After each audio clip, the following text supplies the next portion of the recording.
warahmatullahi wabarakatuh.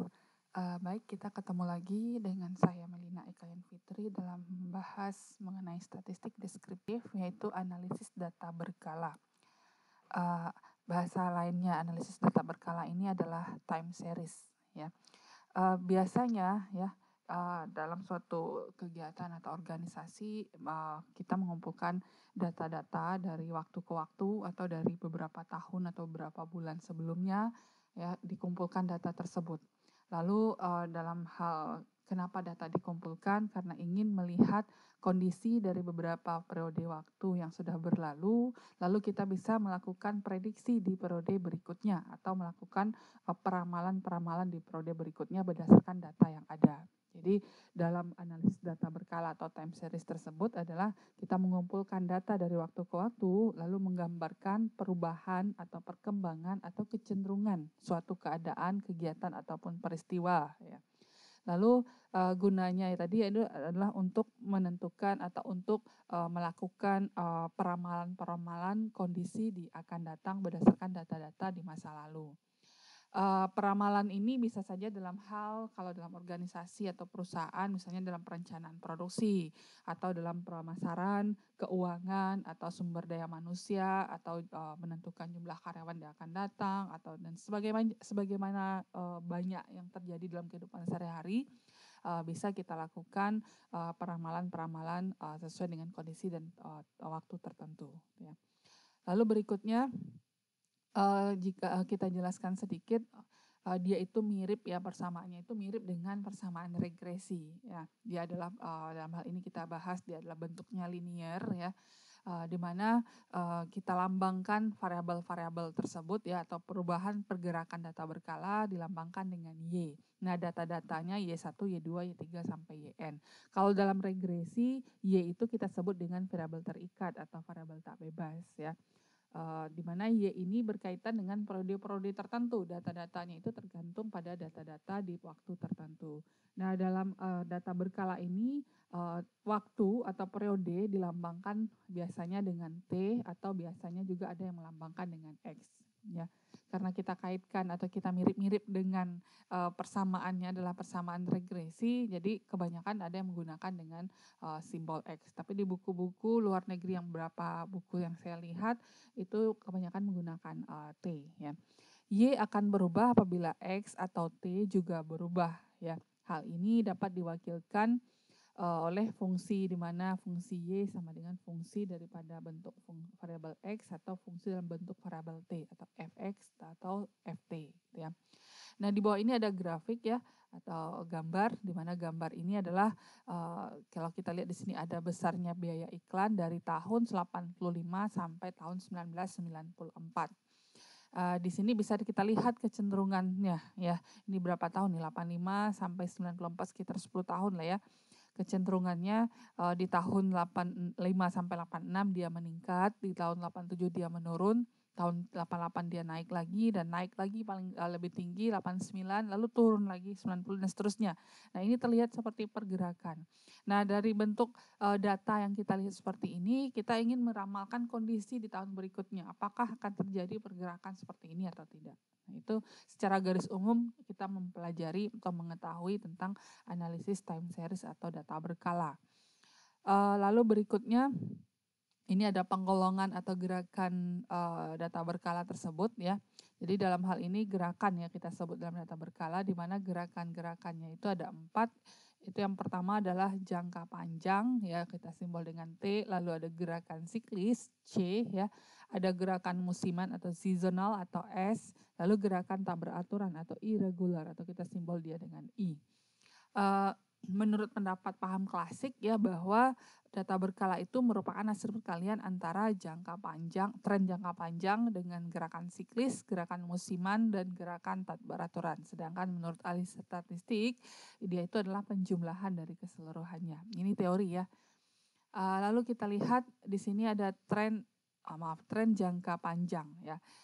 Di mana tren jangka panjang ini adalah suatu gerakan yang menunjukkan perkembangan atau kecenderungan secara umum dalam waktu yang panjang. Biasanya ada yang 15 tahun ke atas ya, ada yang 20, 25 tahun, 30 dan seterusnya ya. Jadi intinya kebanyakan lebih dari 10 tahun atau lebih dari 15 tahun. Lalu tren jangka panjang ini ada 4 pembagiannya ya, kita lihat. Untuk gambar yang pojok kanan atas itu tren jangka panjangnya kita sebut dia dengan tren positif ya. Kenapa? Karena arahnya ke arah kanan atas ya. Jadi artinya semakin bertambah tahunnya, tahun yang yang horizontal ya, yang X ya, semakin bertambah tahunnya, maka Y-nya semakin meningkat. Jadi kita sebut dia trennya positif, maka Y-nya semakin meningkat. Sedangkan yang di pojok kanan atas ini, ini tadi kiri atas ya, yang ini adalah kanan atas, yaitu itu disebut dengan tren negatif. Kenapa? Semakin ke kanan X berarti kan semakin bertambah tahunnya, namun Y-nya semakin menurun. Ya, Y-nya semakin menurun. Ini misalnya tahun yang pertama dia posisinya di sini Y-nya. Tahun berikutnya posisinya turun di bawah. Tahun berikutnya posisinya turun lagi. Tahun berikutnya ini samping terakhir ini semakin turun Y-nya. Artinya dia semakin bertambah waktunya, semakin turun kondisi Y-nya. Ini kita sebut dia dengan tren negatif. Lalu yang ketiga, ini yang di pojok kiri bawah adalah disebut dengan tren mendatar, di mana tren mendatar ini setiap tahunnya tidak ada mengalami perubahan sama sekali terhadap Y tersebut. Ya, setiap tahunnya sama segitu aja terus. Ya, lalu berikutnya yang terakhir di bagian kanan bawah ini adalah tren naik turun ya atau bergelombang. Ini mungkin berkaitan juga dengan tren irregular. Ya, dia seperti gelombang naik turun gitu ya.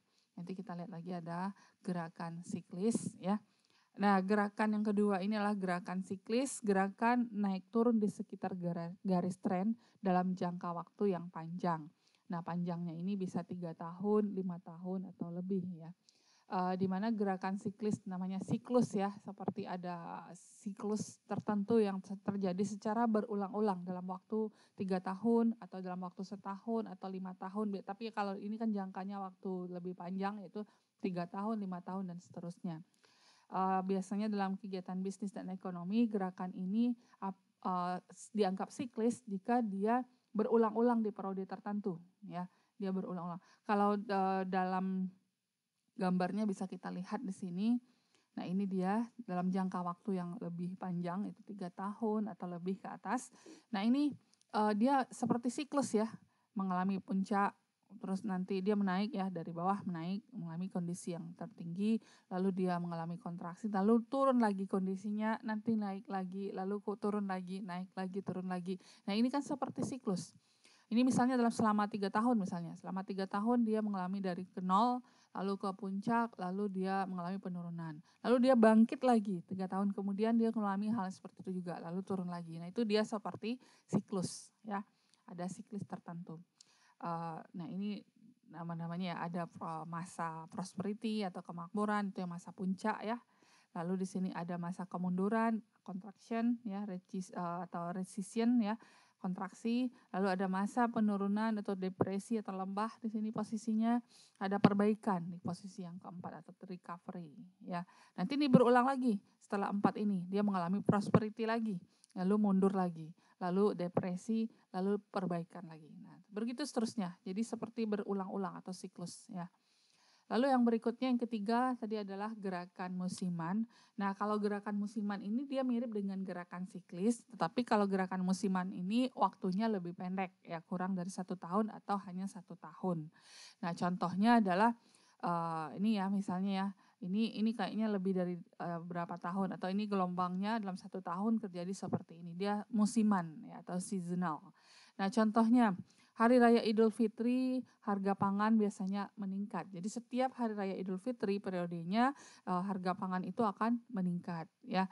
Lalu berikutnya misalnya dalam hari libur, tempat wisata juga meningkat. Nah, liburan sekolah itu kan biasanya pertengahan tahun sama akhir tahun, atau patoklah akhir tahun menuju tahun baru ya. Biasanya akhir tahun itu tempat-tempat wisata akan semakin rame gitu ya. Jadi dia akan meningkat. Nah, anggaplah seperti ini ya. Ini di tahun, atau kalau saya ya ini aja lah, saya gambar ya, saya ambil yang separuh ini. Ya, separuh ini. Di masa-masa tahun baru ini, dia meningkat tempat wisata karena tahun baru masih libur ya. Lalu nanti akan menurun, nanti di akhir tahun dia akan meningkat lagi. Nah ini biasanya selama satu tahun ya, 1 tahun atau kurang dari 1 tahun. Hari Raya Idul Fitri juga demikian.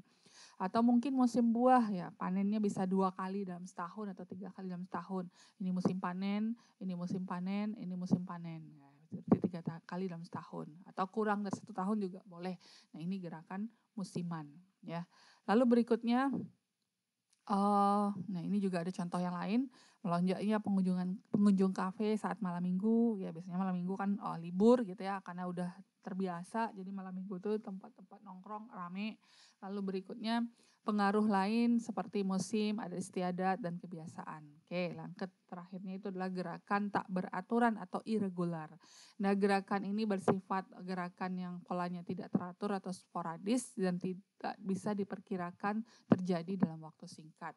Nah biasanya gerakan yang seperti ini adalah seperti gerakan kalau biasa nonton lihat apa sih yang di rumah sakit itu yang ada ngelihat kondisi apa itu jantungnya apa darahnya ya seperti ini naik turun kalau udah datar berarti udah nggak ada lagi ya udah meninggal ya. Nah mirip lah seperti itu irregular gitu ya, tapi di situ kita tidak meramalkan ya, kita melihat kondisi. Lalu berikutnya di sini gerakan tak beraturan itu kenapa biasanya tidak bisa diramalkan, ya mungkin bisa sedikit-sedikit karena melihat pengalaman masa lalu gitu ya. Nah contohnya apa, bencana alam itu kita tidak bisa ramalkan, tapi tidak bisa kita prediksi ya. Mungkin bisa kita ramalkan tetapi dia tidak terjadi, atau mungkin ramalannya terlalu jauh ternyata dia tuh terjadi saat ini. Jadi bencana alam, gempa bumi, banjir segala macam itu tidak bisa kita perkirakan dia terjadi. Nah, dia pun juga tidak bisa diperkirakan dalam waktu yang singkat. Kalau banjir kayaknya itu sudah tradisi ya, bukan tradisi, maksudnya bisa diperkirakan setiap musim hujan ini kota ini pasti akan banjir. Nah, itu masih bisa ditebak. Tapi kalau misalnya gempa atau tsunami atau hal-hal yang lain itu kita tidak bisa tebak gitu ya. Nah, ini untuk gerakan yang tak beraturan. Atau misalnya kondisi panen yang menurut akibat hama kita tidak bisa tebak juga gitu ya. Lalu berikutnya, ini bentuk persamaan umum daripada tren linear jangka pendek atau jangka panjang ya. Nah di sini bentuknya adalah ada Y topi, yaitu prediksi atau Y yang kita ramalkan. Lalu ini ada A sebagai konstanta, ada B koefisiennya, lalu ada X periodenya ya atau waktunya. Ya, jadi B itu adalah koefisien atau gradien dari peramalan tren. Kalau di regresi adalah koefisien regresi gitu ya. Yang menunjukkan jika B-nya positif atau negatif itu tergantung pada gambar tadi, masih ingat ya gambar yang tadi, saya coba balik lagi ke atas. Ada tadi gambar di mana ini positif. Nah, itu B-nya yang bernilai positif. Kalau ini negatif berarti B-nya yang bernilai negatif. Gambarnya seperti itu. Kalau B-nya positif dan B-nya negatif. Lalu berikutnya kita lanjut. Dalam hal ini ya sama seperti regresi linear yang sudah kita pelajari sebelumnya, dalam hal ini kita juga akan menghitung nilai daripada A dan juga menghitung daripada nilai si B ya. Sehingga jika A dan B sudah kita peroleh, kita bisa ramalkan si Y berdasarkan nilai si X yang kita tentukan. Nah, metode penentuan atau menghitung persamaan yang pertama dia tadi ada 4 ya, tren linear, tren seasonal, siklis dulu ya, gerakan siklis, seasonal sama irregular. Nah, di sini yang akan kita hitung itu adalah tren linear. Terlebih dahulu kita fokus ke tren linear dulu. Nanti di lain waktu kita akan bahas metode yang untuk gerakan yang lainnya gitu ya.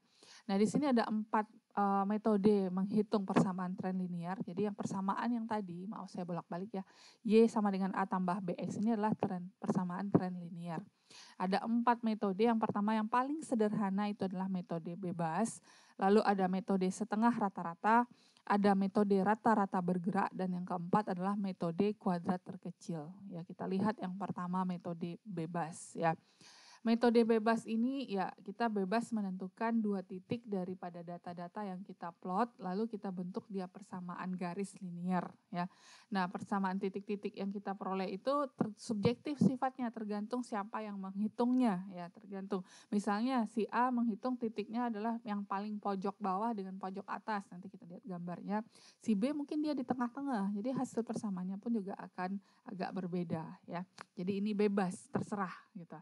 Lalu persamaan cara menghitungnya kita punya 2 titik X1 Y1 dan X2 Y2. Kita gunakan persamaan seperti ini. Ini saudara sudah pernah pelajari di metode di matematika ekonomi, yaitu untuk menghitung persamaan garis linear. Nah, ini dia persamaannya ya. Ada juga yang bentuknya Y dikurang Y1 per X dikurang X1, jadi yang posisi ini pindah ke bawah ke kiri jadi per. Sama dengan Y2 kurang Y1, S2 kurang S1. Ada juga yang bentuknya seperti ini, sama aja. Itu rumusnya yang kita putar-putar ya. Contohnya ini kita lihat, nanti perhitungan contohnya akan kita bahas tersendiri di video berikutnya. Kita menggunakan alat bantu yang paling sederhana, itu Excel ya. Karena kalau saya coret-coret kayaknya terlalu lama, terus buka lagi kalkulator. Jadi saya gunakan Excel. Nanti saudara gunakan seperti biasa, gunakan kalkulator, ikuti aja langkahnya, tulis di buku ya, biar lebih memahami lagi. Nah, ini misalnya, besarnya dana pinjaman yang disalurkan PT Semen Padang melalui CSR untuk modal kerja ya, untuk usaha kecil atau UKM ya, usaha kecil menengah dari tahun 2000 sampai 2006 misalnya seperti ini. Tahun 2000 pinjaman itu adalah 10 juta, tahun 2001 11,2 juta, sampai tahun terakhir 2006 13,5 juta. Ini naik turun juga. 10 juta, 11 naik, lalu turun 10,3, lalu naik lagi, lalu turun lagi, ini naik lagi. Ya, sepertinya polanya naik turun. Yang diminta di sini biasanya di soalnya adalah buatlah diagram pencar atau ini disebut juga dengan scatter plot ya. Lalu tentukan persamaan trennya menggunakan metode bebas. Lalu buatlah garis trennya yaitu Y sama dengan A ditambah B. Masing-masing tahun tersebut. Nah, kita lihat ya. Ini kita simbol aja tahunnya kan 2000 sampai 2006, kita convert dia jadi nilai X-nya adalah 0 sampai 6 ya. Nah, kita scatter plot, ini bentuknya scatter plot, kita plotkan dia. Jadi kalau kita lihat yang tadi, X-nya 0, Y-nya 10, berarti 0,10, 1,11,2, 2,10,3, 3,12 dan seterusnya. Jadi ini adalah X1, X2, X1, Y1, X2, Y2 dan seterusnya. Jadi X, Y. Nah, kita lihat di sini X, Y, X1 0, X2, Y-nya satunya adalah 10. Kalau lihat dari kondisi tadi, yaitu 0,10, 1,11,2, ini dia ya. Ada berapa titik nih? Ada 7 titik karena dari periode 2000 sampai 2006. Lalu kita bikin plotnya, scatter plotnya atau diagram pencarnya seperti ini. Jadi pada saat X1-nya 0, Y-nya 10. Berarti kalau X-nya 0 posisinya di titik 0,0, Y-nya 10 yaitu di atas, berarti titiknya adalah 0,10 di sini posisinya. Lalu pada saat X-nya 1, berarti di sini X-nya, Y-nya 11,2, berarti geser ke atas, posisi sini adalah posisi 11,2 ya. Begitu seterusnya sampai terakhir X-nya 6 ya, Y-nya 13,5. Ini posisinya pas di garis 13,5. Lalu kita hubungkan garis dengan titik-titik ini dengan garis lurus. Nah, bentuknya seperti ini. Ya, ini adalah diagram pencar dalam analisis data berkala. Lalu berikutnya kita tentukan persamaan. Nah, persamaannya seperti ini, langsung aja masukin ke rumus. Kita ambil sembarang titik. Saya balik lagi ke gambar tadi. Sembarang titik maksudnya ada yang menggunakan, mungkin saya pinginnya titiknya adalah titik yang 10 dengan 6,13 setengah gitu ya.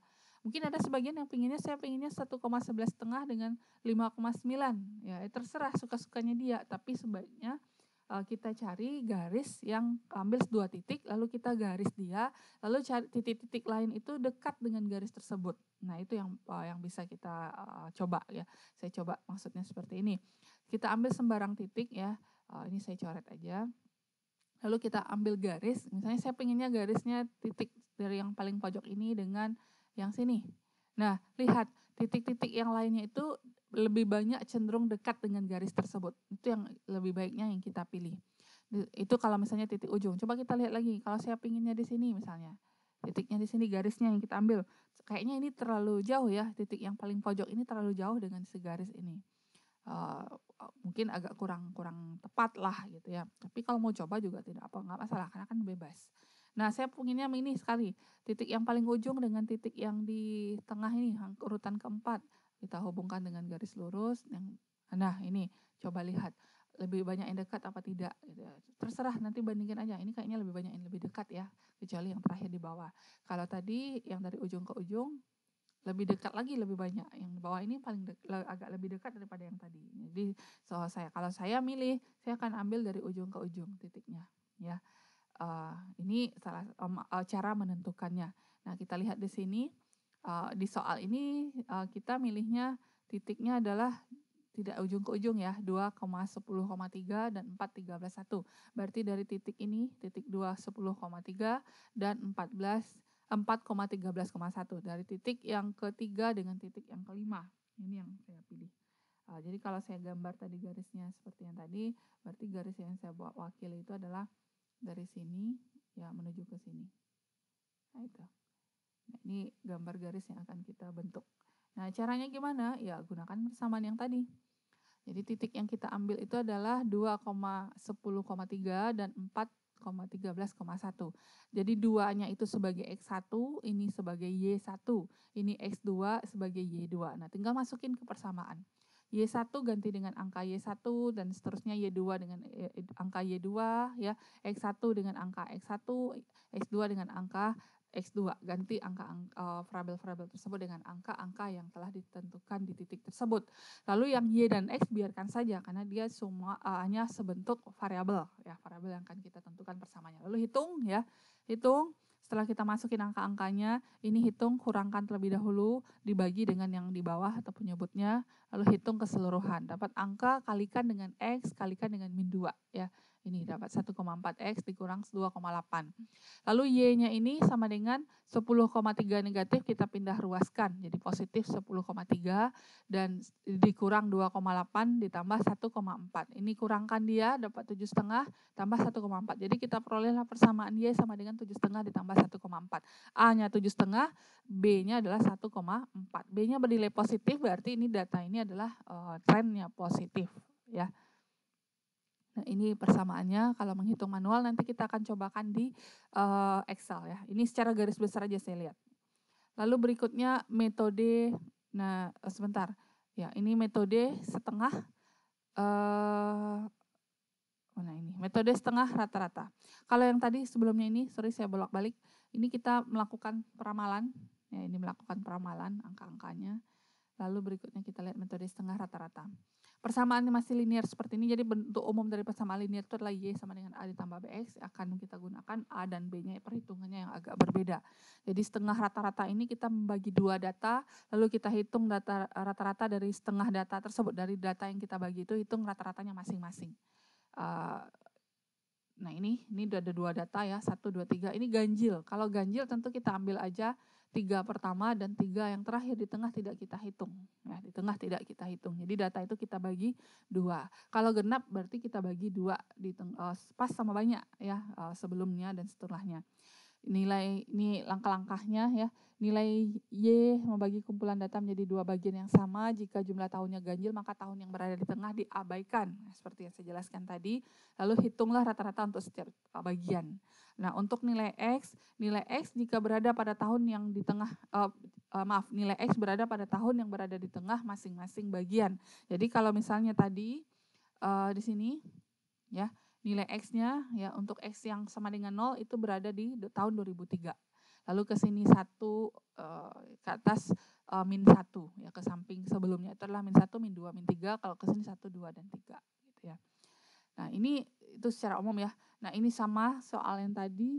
Lalu soal contohnya mirip dengan yang tadi ya. Kalau ini kasusnya adalah besarnya produksi di PT X tahun 2000 sampai 2006. Dalam satuan ton. Yang diminta persamaan seperti diagram pencernya seperti apa, terus persamaan trennya dengan metode setengah rata-rata, lalu buat garis trennya. Nah, membuat garis tren itu adalah setelah kita tentukan persamaan, kita masukkan angka-angkanya gitu ya. Nanti akan ketemu garis trennya. Lalu ini bentuknya ya, diagram pencar. Lalu ini adalah data tadi kita bagi 2 ya. Kita bagi 2, ini setengah di awal, setengah di akhir. Nanti kita cobakan contohnya. Nah, ini secara garis besar bentuk menghitungnya ya. Setengah rata-rata. Persamaannya tentu pasti akan berbeda dengan metode bebas ya.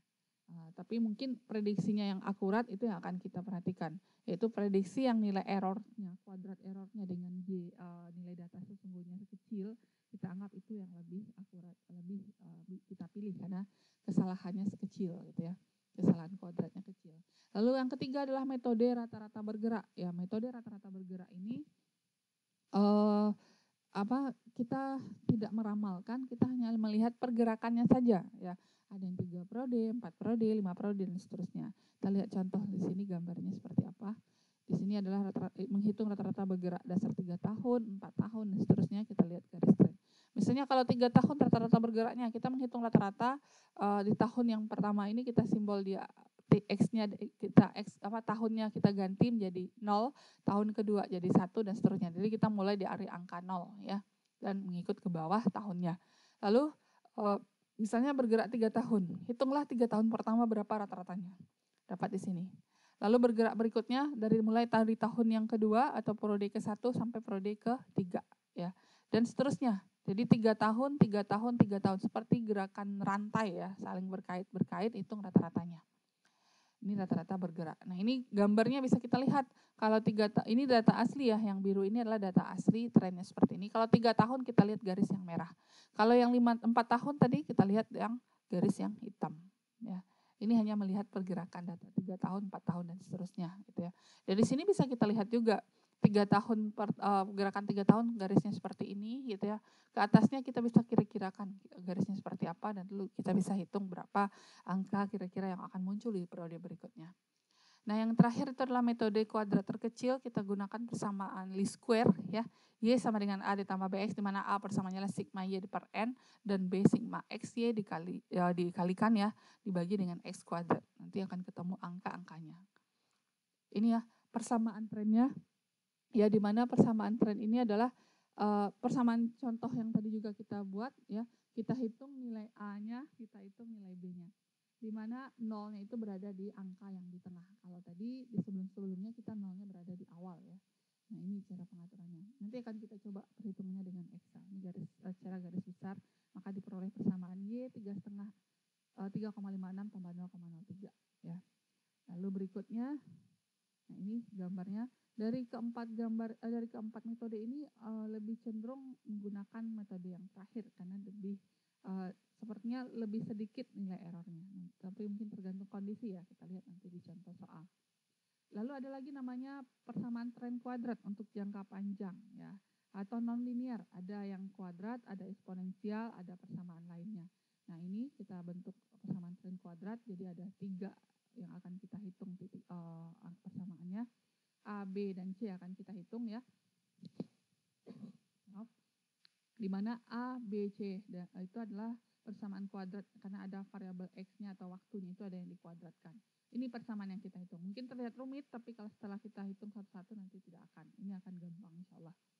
Lalu berikutnya, ini contohnya nanti akan kita kerjakan ya. Tren yang kedua adalah tren eksponensial. Jadi di sini ada bentuk pangkat ya, bentuk eksponen. Di mana kita akan tetap menghitung A dan B ya. A dan B perhitungannya menggunakan ln. Jadi kalau untuk eksponensial ini kita menggunakan eksponen atau menggunakan logaritma. Karena di sini adalah pangkat, jadi kita menggunakan logaritma. Jadi X-nya itu posisinya adalah di pangkatnya. Ini adalah tren eksponensial. Nah, gambarnya nanti bentuknya adalah gambar tren juga ya, naik bergelombang ke atas gitu ya.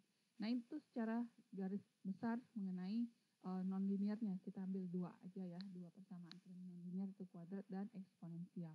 Nah, inilah mengenai data berkala secara garis besar. Kita akan menentukan koefisien dan konstantanya dengan persamaan-persamaan atau rumus-rumus yang ditentukan sesuai metode yang diberikan. Oke, sekian. Jika ada pertanyaan silahkan di kolom komentar.